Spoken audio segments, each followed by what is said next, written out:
हरियाणा निकाय चुनावों में बीजेपी की बड़ी जीत, कांग्रेस का सुपड़ा साफ।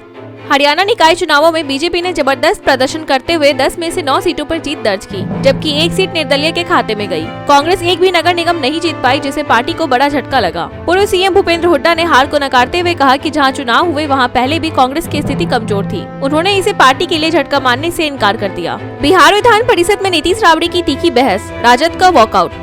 चुनावी साल में बिहार की राजनीति गर्माती जा रही है। बुधवार को विधान परिषद में सीएम नीतीश कुमार और पूर्व सीएम राबड़ी देवी के बीच तीखी बहस हुई। राबड़ी देवी ने आरोप लगाया कि बिहार में कोई काम नहीं हुआ, जिस पर नीतीश कुमार भड़क गए और राजद शासन की खामियां गिनाने लगे। नाराज राबड़ी देवी और राजद विधायकों ने सदन से वॉकआउट कर सरकार के खिलाफ नारेबाजी की। दिल्ली में बदलने जा रहा सड़कों का अधिकार क्षेत्र, अब एक सड़क एक अभियंता।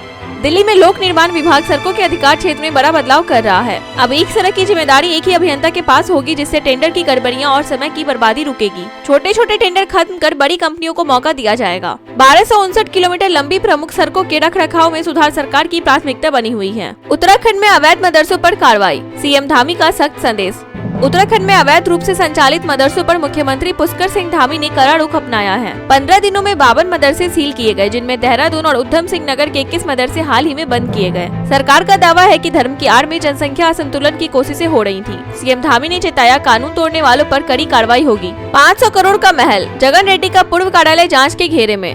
आंध्र प्रदेश के विशाखापट्टनम स्थित रुषिकोंडा पहाड़ी पर बने 500 करोड़ रुपए के आलीशान परिसर की जांच शुरू हो गई है। जगन मोहन रेड्डी के पूर्व कार्यालय सह निवास इमारत में सोने की सजावट, Italian marble, high and furnishing और अत्याधुनिक सुविधाएं शामिल हैं। 10 एकड़ में फैले इस भव्य परिसर पर पर्यावरणीय उल्लंघन के आरोप लगे हैं, जो अब चर्चा का केंद्र बना हुआ है। पाकिस्तान में ट्रेन हाईजैक, शहबाज सरकार ने भारत पर लगाया सनसनीखेज आरोप।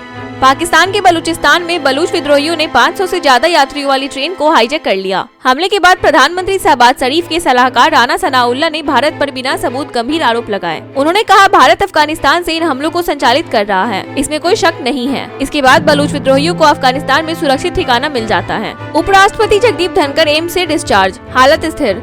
भारत के उपराष्ट्रपति जगदीप धनखड़ को एम्स दिल्ली से छुट्टी मिल गई है। उन्हें 9 मार्च को सीने में दर्द की शिकायत के बाद भर्ती कराया गया था, जहां हार्ट अटैक की पुष्टि होने पर एंजियोप्लास्टी का स्टेंट डाला गया। चिकित्सकों की देखरेख में उनकी हालत में सुधार हुआ, जिसके बाद बुधवार को उन्हें डिस्चार्ज कर दिया गया। डॉक्टरों ने कुछ दिनों तक आराम करने की सलाह दी है। फिलहाल उनकी स्थिति स्थिर बताई जा रही है। एलओसी पर फायरिंग, राजौरी में घायल हुआ भारतीय जवान, जांच जारी।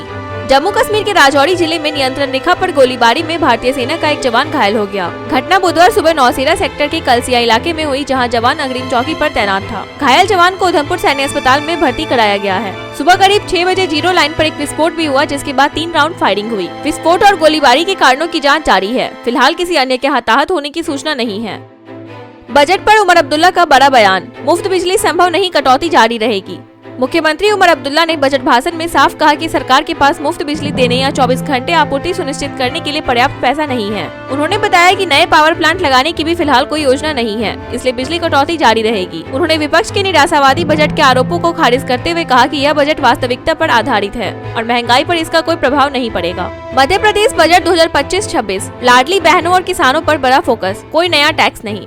मध्य प्रदेश के वित्त मंत्री जगदीश देवड़ा ने 4.21 लाख करोड़ का बजट पेश किया। लाडली बहना योजना के लिए 18,679 करोड़, श्री कृष्ण पाथेय के लिए 10 करोड़, राम वन पथ गमन के लिए 30 करोड़ का प्रावधान किया गया। 5 साल में उद्योगों को 30,000 करोड़ इंसेंटिव मिलेगा। खाद्यान्न योजना के लिए 7,132 करोड़, श्रम विभाग के लिए 1,808 करोड़ और आकांक्षा योजना के लिए 20.52 करोड़ रखे गए। कोई नया टैक्स नहीं लगाया गया।